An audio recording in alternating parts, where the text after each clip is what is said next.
आज हम आए हैं लखनऊ के कुछ ऐसे कोविड अस्पतालों में जहां पर हम ये जानने की कोशिश करेंगे कि जो कोविड से रिलेटेड पेशेंट हैं उनको जब भर्ती किया जा रहा है तो उनके तीमारदारों से जानने की कोशिश करेंगे कि क्या परेशानियां आ रही हैं उनको लखनऊ में अपने पेशेंट्स को लेके, किन दिक्कतों का सामना उन्होंने किया या क्या अच्छाइयाँ हैं, क्या प्रशासन का साथ उनको मिला या उनको क्या प्रशासन से साथ नहीं मिला है। उन सभी तमाम चीज़ों के बारे में आज हम उन तीमारदारों से जानेंगे कि उनके पेशेंट्स का क्या हाल है।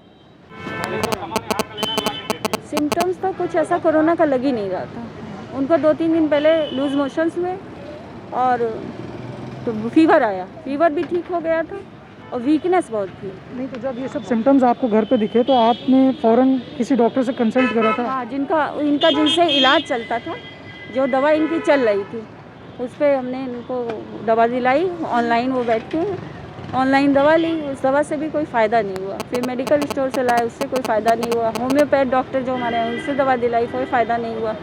फिर अस्पताल में कांटेक्ट करना शुरू किया तो सबने कहा कि ऐसे नहीं लेंगे RT-PCR की रिपोर्ट के बगैर। वहाँ भी वो रिफर कर वापस कर दिया। यहाँ हॉस्पिटल आ गए? हाँ, हॉस्पिटल आने के बाद आपको बेड मिल गया था फ़ौरन? ये मुझे मालूम नहीं, मैं नहीं थी साथ में, मेरा उस भाई टाइम था। कौन उसको था? बुला भाई रहे आपके थे। कहाँ था? भाई बुला रहे हैं। बुला लीजिए फादर को। यही कहेंगे कि एक तो कोविड के विषय में लोगों को ये नहीं जानकारी है कि कौन सी जांच करानी चाहिए। दूसरी चीज़ ये नहीं लोगों को मालूम है कि जांच कितनी सरल होती। और तीसरे कोविड किसी को भी हो सकता। आदमी ये सोचता कि हम बाहर नहीं निकलते, नहीं हो सकता, मगर हो सबको सकता। अच्छा, बॉडी तो आपको दी नहीं जाएगी? हाँ, बॉडी यहीं से जो करेंगे वो यहीं से भेजा जाएगा हमको। हाँ, अभी हमें एक सज्जन मिले और हमने उनसे बात करी। उनके चेहरे से वो काफ़ी परेशान लग रहे थे। हालांकि वो कैमरे पे नहीं आना चाह रहे थे। वो कहने लगे मैं कैमरे पे नहीं आना चाहता हूँ। उनके मुताबिक उन्होंने हमको ये बताया कि इस कोविड से रिलेटेड जो भी कस्टमर केयर हेल्पलाइन नंबर बनाए गए हैं, जो भी कंट्रोल रूम नंबर बनाए गए हैं, वो कल रात से सारे नंबर स्विच ऑफ आ रहा है, कोई नंबर बंद आ रहा है, कोई नंबर की इनकमिंग बंद है। कल एडमिट किया आपने? हमने कल आजमगढ़ से ला करके एडमिट किया है, रमा हॉस्पिटल सेंटर से उन्होंने रिफ़र किया है यहाँ के लिए। कल शाम 6 बजे आके पहुँचे। मदद की जा रही है, अटेंडेंट को भागना दौड़ना पड़ रहा है, दवाओं की व्यवस्था करनी कुछ पड़ रही है। मतलब कैसी दवाओं का व्यवस्था आपको बाहर से करना पड़ रही है? हाँ, जैसे एक रेमडेसिविर इंजेक्शन है वो नहीं उपलब्ध है। कल कहा गया कि लाइए तो हम लगा दें आपको, हम नहीं ला पाए तो उसको आप लोग उसको हो गया 20 तारीख को लाए थे। 20 तारीख को लाए थे। अभी हालत कैसी है? बिल्कुल ठीक है। वो उसके पैर में दिक्कत थी, एक्चुअली उसके पैर में इन्फेक्शन हो गया था। हाँ। तो उसको ट्रामा सेंटर में हम लोगों ने एडमिट कराया, लेके गए इमरजेंसी में। तो वहाँ पे क्या हुआ, वहाँ पे उन डॉक्टर ने डॉपलर की एक जांच लिखी, लेकिन उससे पहले उसकी कोरोना की जांच कराई। जो कोरोना की जांच उसकी पॉजिटिव आई। साथ में हम लोगों ने भी जांच कराई थी सब लोगों ने, लेकिन हम लोग की निगेटिव आई। उसकी मम्मी की भी निगेटिव आई, उसकी पॉजिटिव आई। तो डॉक्टर ने बोला डॉपलर जांच होगी, वहाँ जाके करा लो पैर की। तो हम लोग जांच कराने गए, हालांकि पैर की जांच उसकी नहीं हुई, मना कर दिया उन्होंने।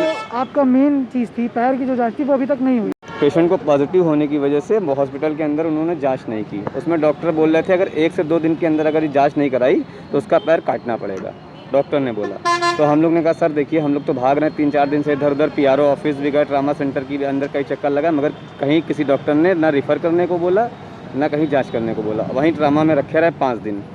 5 दिन बाद जब कोई नया डॉक्टर आया वहाँ पे तो उसने देखा क्या कंडीशन है, तो उसने पता नहीं क्या मन में सोचा, उसने अपनी तरफ से सब कुछ लिखा, कहा कि मैं तुम्हारा भर्ती का पर्चा तैयार कर दे रहा हूँ। उन्होंने भर्ती का पर्चा तैयार करके हमको दिया। मेरा पेशेंट यहाँ पे आया। जब यहाँ पे आया है पेशेंट तो यहाँ पे जाँच हुई है। यहाँ पे जो उसकी डॉपलर की जांच लिखी थी वो डॉपलर की जांच अब यहाँ हुई। यहाँ पे हुई तो यहाँ पे जांच हुई। हालांकि उसके पता चला जांच में कि अब उसका पैर काटना पड़ेगा। दिन ज़्यादा हो गए थे तब उसका पैर ख़राब हो गया है। हालांकि उसको कोई दिक्कत नहीं थी, उसकी पैर में सिर्फ नस चढ़ी थी। 5 दिन ट्रामा में रखे रहे उसको। जो डॉक्टरों की वजह से डिले हुआ है उसके कारण से उसका ये पैर काटना पड़ा। यहाँ से पैर कटेगा उसका फ़ोटो भी है मेरे पास, मैं आपको दिखा दूँ पैर की क्या कंडीशन है। ये देखिए पैर की कंडीशन।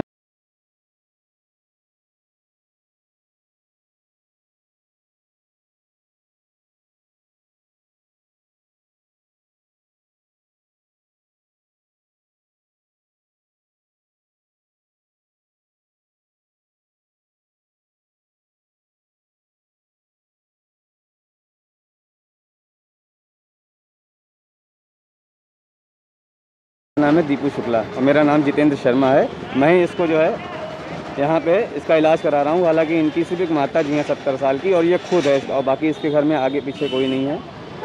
न कमाने शर्मा वाला। जी, आपका कहना ये है जो मेडिकल स्टाफ था, जो हॉस्पिटल प्रशासन था, उसकी अगर देरी की उस दिन वजह लिख से देते, उस दिन वो चीज़ लिख दी जाती आज तो इसका आज पैर भी न, वापस हाँ, इसका पैर न काटना पड़ता। अब सबसे बड़ी दिक्कत क्या है कि इसका पैर कट जाएगा। ये ड्राइवर है, ये कमा नहीं सकता है खुद। इसके बाद ना इसकी माता जी हैं 70 साल की, कौन इसको कमा के खिलाएगा। हम लोग तो चलिए मित्र यार हैं, हम तो 1 हफ्ते से मदद कर रहे हैं उसकी, और जब तक हैं करते रहेंगे, सीधी सी बात है। लेकिन हम लोग ने डॉक्टर से बात करी, हमने कहा ये तो मैम कोई तरीका नहीं होता है, किसी का पैर कट जाए ये अच्छी बात नहीं है। उन्होंने बोला कि मैं नकली पैर लगवा दूंगा, कान चल जाएगा उसका। तो मैंने कहा ठीक है, अब क्या करें, अब तो जाएगा ही ना। अगर पैर नहीं कटवाऊंगा तो आदमी मर जाएगा 4-5 दिन बाद, तो इससे अच्छा पैर तो कटवाना ही पड़ेगा। तो मैंने बोला डॉक्टर से, हमने कहा आप कर दीजिए सर्जरी, और जो है उसका नकली पैर का बंदोबस्त भी बना दीजिए, जो पैसा लगेगा वो हम लोग देने के लिए तैयार हैं यहाँ पे। ये सब वैश्विक महामारी कोरोना के साथ भी कुछ बीमारियां ऐसी हैं जिनका ख्याल हमको करना है।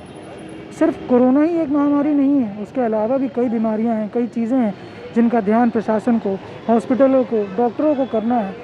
सिर्फ कोरोना से ही आदमी नहीं मर रहा है, उसके साथ भी कई ऐसी चीज़ें हैं जिसकी वजह से आदमी मर रहा है, लेकिन सरकारी आंकड़ों में सिर्फ और सिर्फ कोरोना दिख रहा है।